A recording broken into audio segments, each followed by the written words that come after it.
Good afternoon.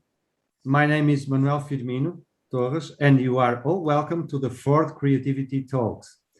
This initiative was started by the Department of Informatics Engineering of the Faculty of Engineering of the University of Porto and organized with the faculties of Fine Arts, Humanities, Psychology, and Educational Sciences and other institutions.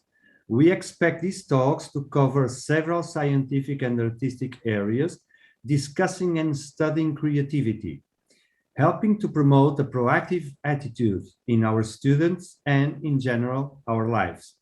Each talk will also feature a guest moderator that will, in his turn, present our keynote speaker, which we are very honored to have today, the Emeritus Professor and successful author, Arthur Miller.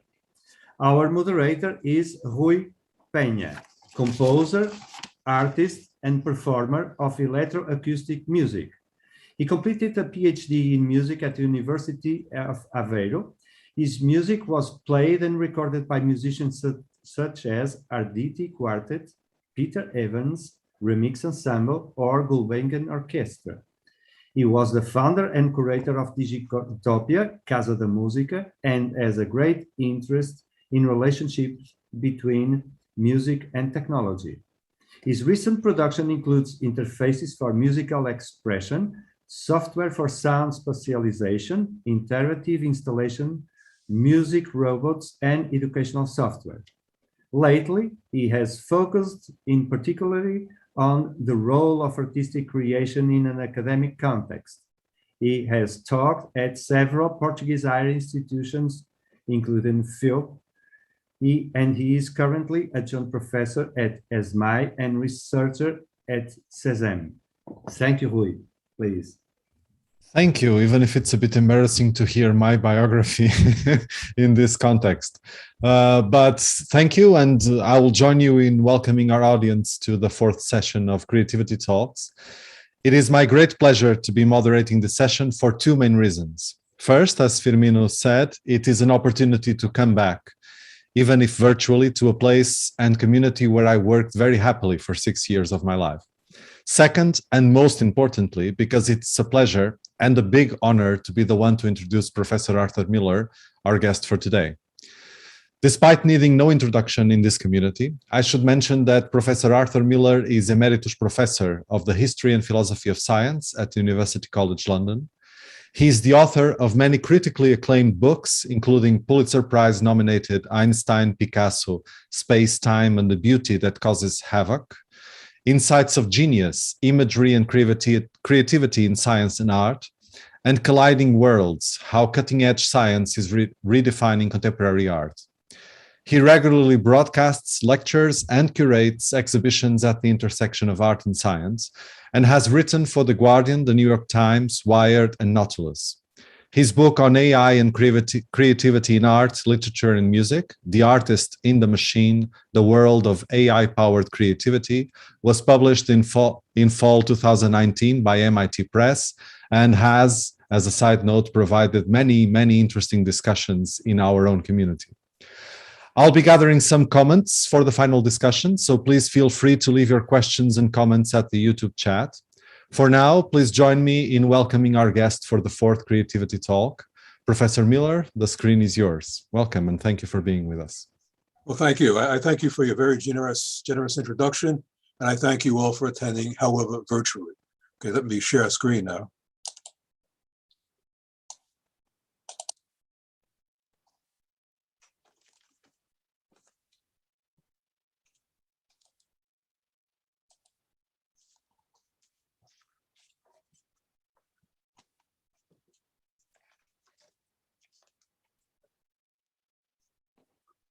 Okay. Knock, knock. Who's there? Alec. Alec who? I like knock, knock jokes. Well, that's rather a lame joke, but I'll bet not many of you guessed it was created by a machine. It's a start. Creativity has always been a controversial topic, but especially so today in the age of AI, when it has been extended from humans to machines. And that's what I will be speaking on today, the world of AI-powered creativity. There have already been glimpses of creativity, machines running algorithms like Deep Dream, which creates bizarre and previously unimaginable images. AlphaGo, that plays championship Go. Generative adversarial networks that generates images and assesses them too. And creative adversarial networks that create new art styles. Now, more about these exotic creatures later.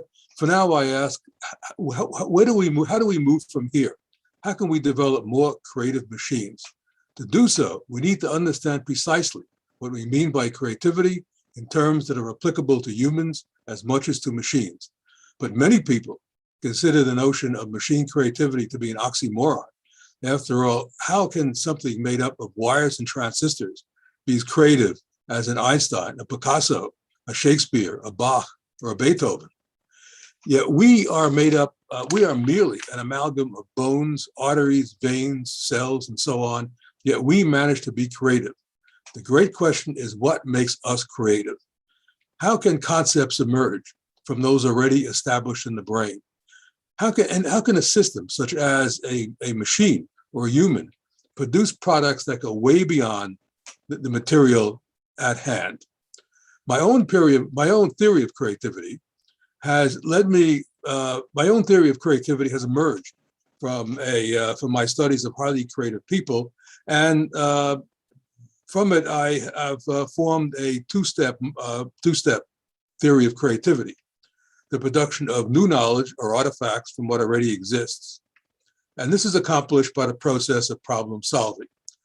The creativity of the new knowledge or artifact is indicated by whether it is surprising, novel, complex, or ambiguous. These judgments are quite subjective and therefore must be handled with care. So the end product of creativity is an idea or object that has never existed before and that has been achieved by the process of problem solving. Now, scientists solve problems, but so do artists, musicians, and writers. And it is the process of problem solving that stirs their creativity. So no problem, no creativity. So what more can we say about the process of problem solving? Well, for my own work, I have found helpful a 4-stage model of problem solving that was suggested in 1908 by the French mathematician, philosopher, scientist, and keen observer of the creative scene, Henri Poincaré. The first stage is conscious thought, where we sit at our desks and consciously work on a problem. We'll get stuck. The experienced researcher will take a break.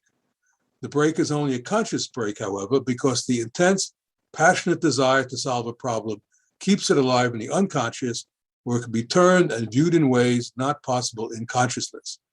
It is along these lines that hopefully the problem solution or illumination will emerge and then percolate up into consciousness for the verification stage. This is an important stage in research because the solution to a problem does not emerge in full-fledged golden shiny form. Rather, rough edges have to be honed off and deductions have to be sought. Now I ask, what powers creativity? What gives us the creative urge? I call these characteristics of creativity, and these are among those that have emerged from my research: inspiration, suffering, introspection, imagination, and a high degree of competitiveness. We're reminded here of Steve Jobs' audacious theft of an innovative computer interface invented at Xerox Corporation, which allowed Apple to make great strides. Then there was unpredictability and being out there and having worldly experiences, like falling in love. And then there, at a very high level, there is problem discovery and finding connections between apparently disparate concepts. Many of you will have noticed that there is an emotive dimension to many of these characteristics of creativity. And we know that a mixture of emotion and unpredictability is highly flammable and will explode the new idea. The Austrian physicist Erwin Schrödinger spent months seeking the equation which would bear his name in quantum physics, and lo and behold, he discovered it in the course of a passionate illicit weekend with a paramour. Now, later I will discuss how machines too can have these characteristics of creativity, but so much for theory. let's look at an application. Let's look at machine creativity. Now, like us, computers are problem-based and work with the data in their memory. There is no conscious thought level because presently machines don't have consciousness. Instead, we give them a problem to work on, and we can think of them going into their unconscious thought phase where they peruse every bit of data in their memory, a huge amount of data in their memory. And hopefully the problem solution or illumination will emerge. Let's look at some creative machines, some of which I discussed earlier. AlphaGo is a wonderful example of machine creativity. It is an algorithm invented at DeepMind in London. In 2016, it trounced a highly regarded Go master, Lee Sedol, and at that point, everyone agreed that the venerable 2,500-year-old game of Go had been cracked by a machine. AlphaGo learned, that is to say, taught itself how to play Go by studying 30 million board positions from games played by Go masters. And then it reinforced this knowledge by playing against itself millions of times. AlphaGo made many extraordinary moves, but the one that everyone remembers is move number 37 from the second of the 5 games it played in that match. It was a move you were not supposed to make at that point in a game of Go, and indeed had never been made in the 2,500-year-old history of Go. And indeed, Lee and the AlphaGo team thought the machine had hit a glitch, but they very quickly realized that that move number 37 was a killer move. And indeed, the machine had calculated that the odds of a human being making that move was 1 in 10,000. Go being cracked by a machine was a wow moment in AI. The Chinese consider it to have been their Sputnik moment. Alexander Mortvintsev, the engineer that invented Deep Dream at Google, did so with the idea in mind of probing the layers of artificial neurons inside of a machine, inside of an artificial neural network, the so-called hidden layers, in order to shed some light on how they work. This is an important problem because, ironically, we know that artificial neural networks work, but we're not sure how. And this is an important problem because artificial neural networks are at the center of the Internet of Things, and they power driverless cars amongst their other uses. Now, in his first experiment with this algorithm, Mortvintsev used this JPEG of an adorable cat and dog against a verdant background. He used only the cat part. He fed the cat part to an artificial neural network running Deep Dream and having been trained on ImageNet, which is a database containing approximately 15 million images of everything under the sun. Then instead of letting the machine complete its work of moving right to the output stage, where the machine would then take an educated guess that the thing in that JPEG is a cat, analysis was stopped partway through. And Mortvintsev asked the machine, "What do you see right now?" Now, most computer scientists were under the impression that what the machine saw was some fuzzy version of the cat. It didn't. Instead, it saw this: astounding, surreal, amazing, totally unexpected, an image that goes far beyond the images on which it was trained. Sometimes it's called a monster beast. It has 2 additional eyes on its forehead, 2 eyes on its haunches, canine attributes distributed over its body. The verdant background has become a mosaic with spiders crawling on it. Essentially, Deep Dream overinterprets an image, enabling it to see what we cannot. It is the world as seen through the eyes of an alien being, a machine. Now, computer scientists at Google, where Mortvintsev worked, saw the artistic potential in Deep Dream, and bizarre, previously unimagined images began to circulate. For example, Van Gogh, a JPEG of Van Gogh's Starry Night, when fed through an artificial neural network running Deep Dream and having been trained on ImageNet, analysis is stopped partway through. What does the machine see? Well, something like this. We don't see that.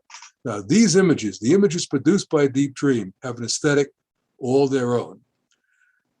It enabled Deep Dream, although Mortvintsev was not able to solve the problem of how artificial neural networks function, his work shed light on it. along the lines that it allowed engineers to follow how single neurons or groups of neurons contribute to the emergent image. Deep Dream is an example as well of the effect of art on technology, but more meaningful, how art and technology are fusing in the 21st century. So AlphaGo had imagined something we could not, namely move number 37, while Deep Dream sees things that we cannot. Now, while artificial neural networks were good at recognizing faces and animals, they were not so good at generating them. Then in 2014, along came generative adversarial networks, or GANs. A generative adversarial network is made up of two networks: a generator network, which generates images from nothing, that is to say, noise. These images are passed to a discriminator network, which assesses these images as whether they are true or not, relative to the images it's been trained on. Let's say the discriminator network was trained on hundreds of thousands of faces scraped from the web. The generator network begins generating images which are just blobs. They're sent to the discriminator network, which immediately sends them back. This cycle goes on and on until the generator network begins generating images from the images that were returned, the images essentially that's being trained on. And soon it gets the idea and starts generating faces like you see on the screen. But these faces are not the faces of anyone that exists on the planet Earth. So we may say that generative adversarial networks allow artificial neural networks to dream, to imagine, to begin to build a life of their own. GANs took the world of AI by storm. Behind the hand of works produced by Deep Dream was the hand of a human artist. And we will see the hands of a human artist behind artwork produced by generative adversarial networks. But these are a special kind of artists. They're AI artists. They're a new breed of artists. AI artists are artists and technologists rolled into one. AI artists create with code. Now, Mario Klingemann is a pioneering AI artist. Klingemann said to me, human creativity is limited, to which I wholeheartedly agreed, of course, the implication being that machine creativity is unlimited. Here are two examples from Klingemann's huge repertoire, which he produced with GAN. They're from a series he called Transcendence Sketches, and he calls these two images Transcendence 1 and Transcendence 2. Now, they certainly check off all the boxes for creativity. They're surprising. In fact, they're unsettling, novel, complex, and ambiguous. Klingemann considers them to be partway between the painterly and the digital. Another example of machine showing glimpses of creativity is an artificial neural network running an algorithm invented by Ahmed El-Gamal. He calls it creative adversarial networks. It creates new styles. Ahmed El-Gamal is a computer scientist / art aficionado for whom style is everything. For example, Cezanne moved from Impressionism to the style of Post-Impressionism, which he helped invent, from which his masterpieces ensued, while Picasso moved from the style of Post-Impressionism to the style of Cubism, which he invented, and from which his masterpieces flowed. Now, El-Gamal took an artificial neural network, which was running a creative adversarial network, and trained on the WikiArt dataset, which contains over 80,000 paintings of spanning the years 1400 to 2000 in many different styles. And from this, El-Gamal asked his machine, create me a new style, won't you? And it did. This style. It's abstract, that's good. That's the way the history of art went. These paintings in this style, this conceptual art style, check off all the boxes for creativity. They're surprising, novel, complex, and ambiguous. And many people think that these images were painted by a human. Surprise, surprise, they were painted by a machine. And the kicker here is that human judges assess the quality of many of these images to be better than the quality of a lot of the works on display at the time of the 2016 Art Basel Fair. And I assure you that ruffled a lot of feathers in the art community. Okay, let me wrap up what I have to say about AI-created art. That one thing is for sure. We should not compare AI-created art with any previous art, because AI-created art is the world as seen through the eyes of a machine. Let's say some words now on AI-created music. And I'm going to focus on a case where a human musician and AI device collaborate. Collaboration is big in AI. In this case, AI and musician bootstrap each other's creativity. I have in mind François Pachet's Continuat. Pachet is a musician / computer scientist who presently directs Spotify's Creator Technology Research Lab in Paris. He said to me, how do you compose a compelling song? A song that remains in your head and the heads of millions of people. And by song, Pachet meant also melodies from improv. He's keen on jazz. A few years ago, he came up with the problem of how can I improve a musician's creativity in improvisation? Solution, Continuator. I'm going to play you a video of Continuator in action. A musician is sitting at a piano. He's beginning to improvise. His train of notes is fed to Continuator, which feeds them to a phrase analyzer, which parses them into phrases. And then these phrases are fed to a phrase analyzer, which looks for patterns. And it is along these lines that Continuator, almost instantaneously, creates an improvisation in response to the musician's improvisation. Now, improvisation is generally defined as a musician having a conversation with a musical instrument. Here's a musician having a conversation with an AI.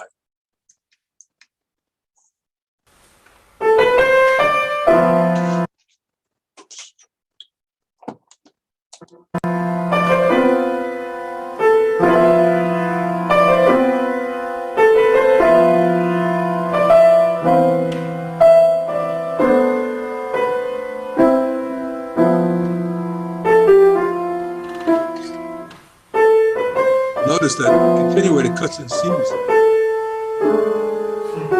Notice this little surprise on the musician's face. As the cycle goes on, Continuator becomes more adventurous in the improvs that it creates.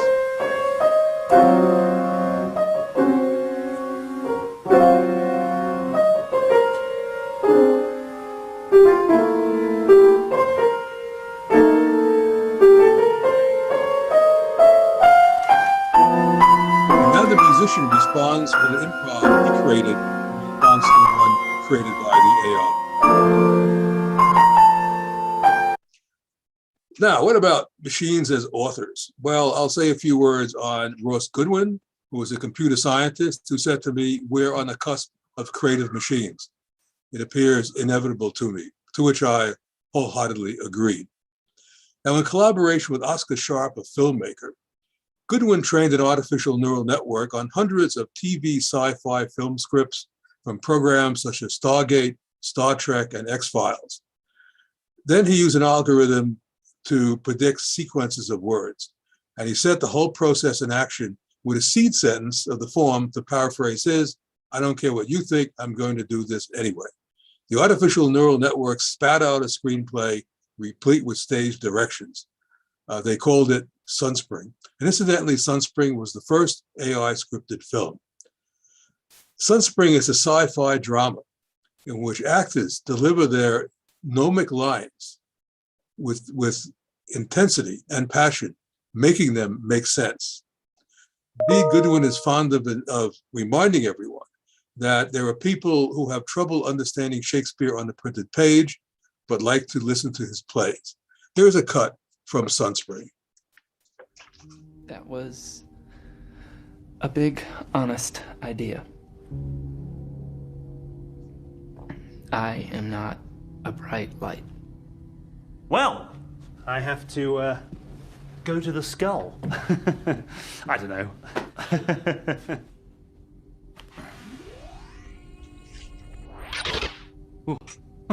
What do you mean? Well, I don't know anything about any of this, so.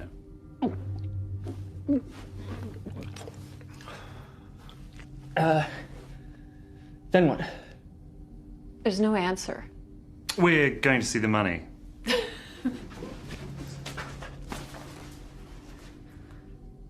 All right, you can't tell me that. Yeah, I was coming to that thing, because you're so pretty. I don't know. I don't know what you're talking about. That's right. So, what are you doing?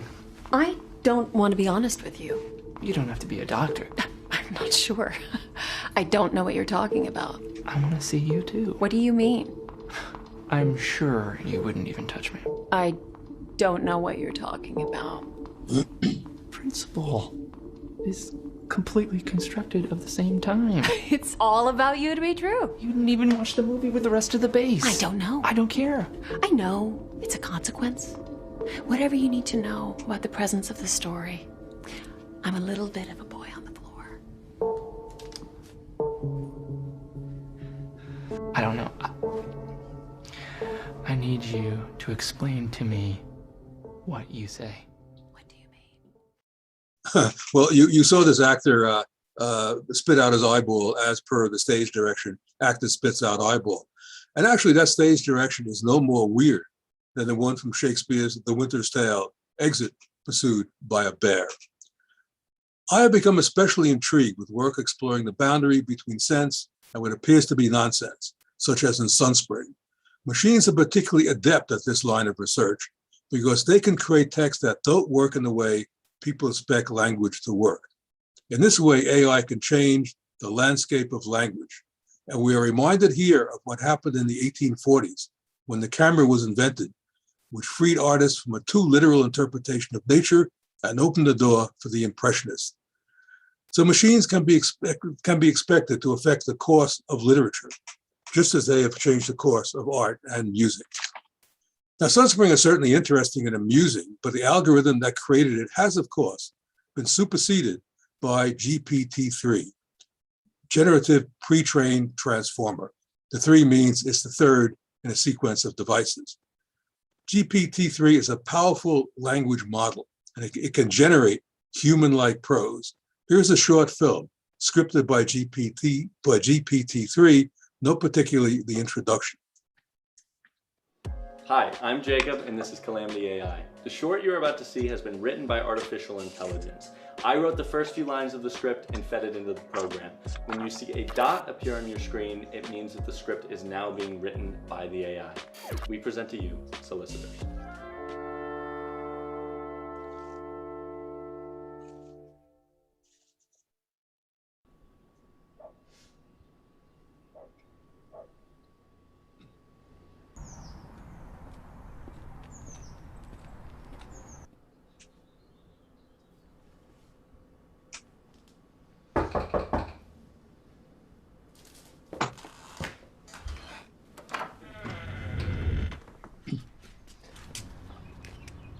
I'm a Jehovah's Witness. Oh, I'm sorry, I don't talk to solicitors. But I have a great story. Notice this. I was a drug dealer.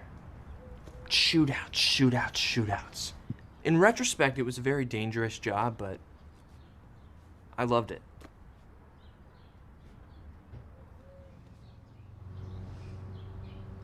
And then I hit this cop car, and they chased me. I was weaving through the city, but they were so fast. And then I saw a road that led to this alley, and I figured, since I had some time, I could lose them. So I swerved. There were 2 women in the alley. They were arguing. I was going too fast. They didn't see me. I hit them. And the car turned over and over and over. That's the worst pain I've ever had. But they lived. I didn't. Before I died, God appeared to me and told me that if I would come here and tell you this, then he would bring me back to life. I was instructed to tell you the whole story.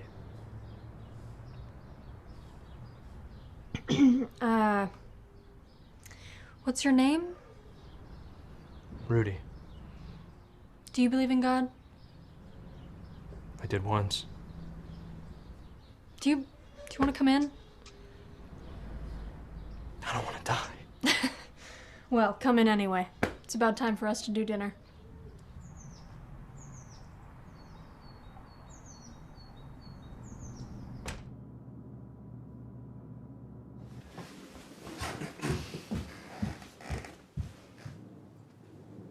That's the worst story I've ever heard. I'm really gonna die.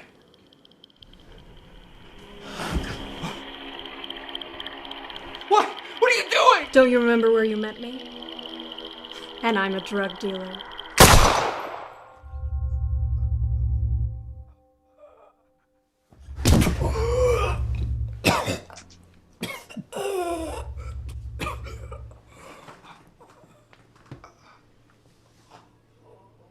And shootouts? Shootouts are fun.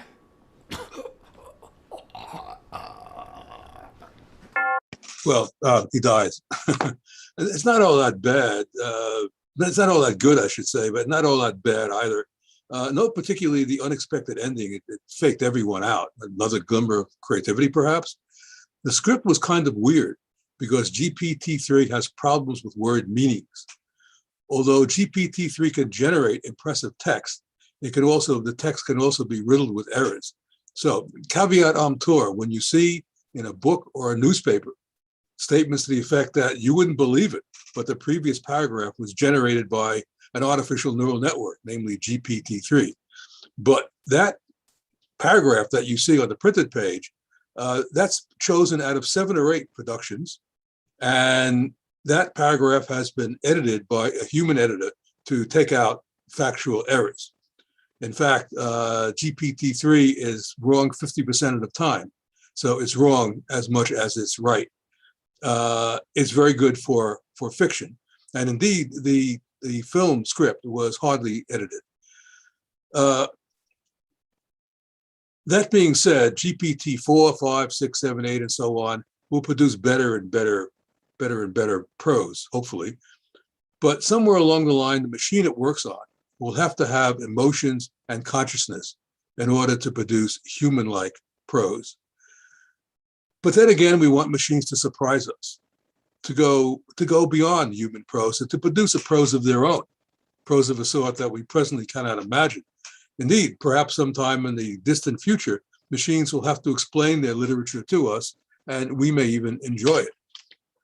Now, let's pause before taking the plunge into discussing whether machines can have human characteristics of creativity and so be creative like us. We have seen that even in their current somewhat limited state, machines have shown glimpses of creativity, which is a substantial step forward. When we make a substantial step forward and produce something that goes beyond the material we have to work with, we call that creativity. Why not recognize the machine's creativity in the same way? Why the pushback? I think that many people balk at the very thought of machine creativity because they are afraid of it actually coming to pass. And I've seen that happen. Why should creativity be an attribute reserved only for us? For example, what all definitions of art have in common is that the final product must have been instigated by a human being. But why must there always be a person in the loop? Making that assertion means that while machines can create art, they can never truly be artists. Argument over, game over, read no further.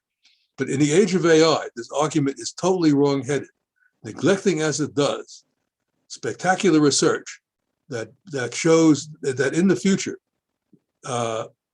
creativity will be extended to machines, having emotions, consciousness, and volition. Today, affective computing is a hot research field focusing presently on machines recognizing human emotions. So let's discuss now how machines can have human characteristics of creativity and so be creative like us. I'll begin with competitiveness. Now I can sort of feel eyebrows being raised externally and internally. I mean, what is this guy talking about? How can machines be competitive? Let's remind ourselves that highly creative work often operates in a distinctly Darwinian environment We have to fight for the acceptance of our ideas. And great thinkers from time to time steal ideas from their competitors. Can machines share these characteristics? Well, a robotics research team at l'École Polytechnique Fédérale in Lausanne write of some of their research, sophisticated forms of communication and deceptive signaling can evolve in groups of robots with simple neural networks. They did experiments where robots were programmed to forage for food. And soon these robots learn to disguise or to shield their visual communication so as to hoard food for themselves. And so in other words, we can evolve robots that can be deceptive, can even lie, forms of emotion. Even among robots, there is survival of the fittest. A key element of creativity is unpredictability, going beyond logic. And this generally occurs in the unconscious thought phase. Might it be possible for machines too to be unpredictable? Well, indeed, unpredictability is built into machines in many ways. Recall move number 37 in AlphaGo. So machines can go beyond their data and even go beyond their algorithms as well. We're reminded here of the story of Mozart and his father. Mozart's father taught his son the rules of composition, that is to say, algorithms for composing music, but we don't attribute the son's music to the father. In humans, emotions plus unpredictability can be explosive and trigger creativity. So can machines have emotions? Actually, competition and unpredictability already involve emotions. Now, people might argue that machines cannot be truly creative because they are not out there in the world having worldly experiences like communing with nature or falling in love. But machines can acquire these experiences vicariously. Indeed, in the near future, machines will be fluent in a language and so be able to truly read the web and acquire more knowledge than we can in a lifetime. And in so doing, convince themselves and us that they've acquired such experiences that seem to be essential to creativity as inspiration, love, hate, anger, and so on. Then we will wire them up with complex systems of sensors, regulatory mechanisms, and communication pathways by means of which they will evolve a set of emotions that are duplicates of ours. The gorgeous lady sitting next to me is a sex bot I met 2 years ago at Ars Electronica, which is a research and conference venue in Linz, Austria. Presently, they have clumsy experiences, they have clumsy responses and comic book-like features. But in the future, but this will all be done away with. In the future, sex bots will undoubtedly transform human relations. But by then, what it is to be a human will have been dramatically transformed from what it is now. And indeed, perhaps artificial intimacy will be the real intimacy. Presently, a stumbling block in machine creativity is awareness. Machines are not aware, that is to say, they don't have a clue that they've just made a beautiful move in chess or Go. They don't have a clue that they've just painted a beautiful picture, and robot comedians are totally unaware that they've just cracked a hilarious joke. So machines cannot be considered to be truly creative until they have emotions, awareness, volition, and consciousness, all of which will also give them the urge to create. So what is consciousness and will machines ever have it? Well, two key elements essential to consciousness is awareness and self-awareness. Machines already have a primitive sense of self-awareness in that they are aware of their circuitry and of the problem they're working on.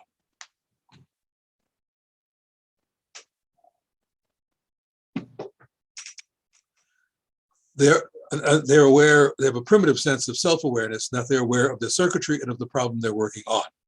Now, consciousness is our essence, our being, our inner life, and so is crucial for creativity. Many philosophers argue that consciousness is such a private realm of being that it cannot be investigated using science. But today, in the age of AI, the problem of consciousness has moved from the philosophical to the scientific. I've wrestled, over the years, I've wrestled with the problem of consciousness and what it is, and I've concluded that it emerges from the data processing of incoming information by the 100 billion neurons that make up our brain. And so consciousness is computable That is to say, it's reducible to numbers. We are machines after all. And so it is possible for machines to be programmed to be conscious, to have consciousness, more in my book. Now, what about that ethereal realm of research, of thinking, problem discovery, and making connections between disciplines that at first sight don't seem to be connected? These processes cannot be taught. There has to be some innate, they have to be built in somewhat innately. But I don't want to be, and that high realm is populated by people of the ilk of an Einstein, but I don't want to be construed as I'm focusing on scientists. I'm not. I have, of course, as you know, artists, musicians, and writers in mind as well. And they too can make breakthroughs in their field that change the direction of research in their field of activity. Now we ask, can machines work at that high level? Can they make such breakthroughs? Well, astonishingly, machines have the potential to do so because text and equations can be encoded in numbers, and numbers are grist for the mill of artificial neural networks. Let's take this artificial neural network way in the future where it may not look like this any longer, and there may be some other computer architecture that we use. But however, that machine way in the future will be jam-packed with all the knowledge that has ever accrued on the planet Earth. And let's say we take that machine and view the field of physics with it, and it sees part of that field of physics is beset with redundancies and inconsistencies. And the machine will scrutinize concepts indigenous to that part of physics, as well as concepts that impinge upon it from other areas of physics, and also concepts that barely touch on it from subjects that at first sight have nothing to do with physics, seem to have nothing to do with physics, like history, philosophy, music. But lo and behold, the machine notes a clue from one of these concepts as to where to look for the proper research problem or proper path for research. Back to the present, where we have teams of scientists, medical scientists, working with artificial neural networks to better understand and deal with COVID. And these artificial neural networks are equipped with algorithms such as Semantic Scholar, invented at the Allen Institute, which enables computers to look for connections amongst over 200 million medical scientific papers. And this collaboration between human scientists and machines can come up with hypotheses that are far wider and deeper than hypotheses that can be made by groups of scientists alone. So as with Deep Dream, AlphaGo, GAN, and CAN, machines can imagine things that we cannot. Okay, so today I've begun with human creativity, then moved to machine creativity, and looked at collaboration between humans and machines. All of this points to a future in which machines will work by themselves. This means that in the perhaps not too distant future, machines will have evolved, which have a consciousness, emotions, and creativity that are duplicates of ours. This will be the age of artificial general intelligence. These machines will be as smart as us. In that age, the line will be blurred between artificial intelligence, which I always consider to be a terrible oxymoron, and natural or human intelligence. There will be just intelligence. Then not too far beyond that will be the age of artificial superintelligence, populated by machines that are much, much, much smarter than us. Indeed, these machines may even have a consciousness and emotions which differ from ours in ways we cannot even imagine. And that's reasonable because machines have a physiology which differ from ours. Right now, it's silicon. Who knows what it will be in the future? But one thing is for sure, these machines, the machines of the age of artificial superintelligence, will have a creativity which far, far, far surpasses ours, because machines have the potential for unlimited creativity. Okay, so now, what's our role in all this? Are we going to be relegated to the role of household pets, as most dystopian scenarios claim, and dystopian articles in newspapers? Unfortunately, people love these stories. But it's a very difficult problem, what our role will be in the age of artificial superintelligence. Because by that time, the notion of what it is to be a human being will have been dramatically transformed, because are we not merging with machines? And this is not a bad idea, because this can be the road to survival for the human race, whatever human will mean by that time. Because machines have the potential to look into the future, sense problems, and immediately deal with them, something that we don't seem to be very good at. Thank you.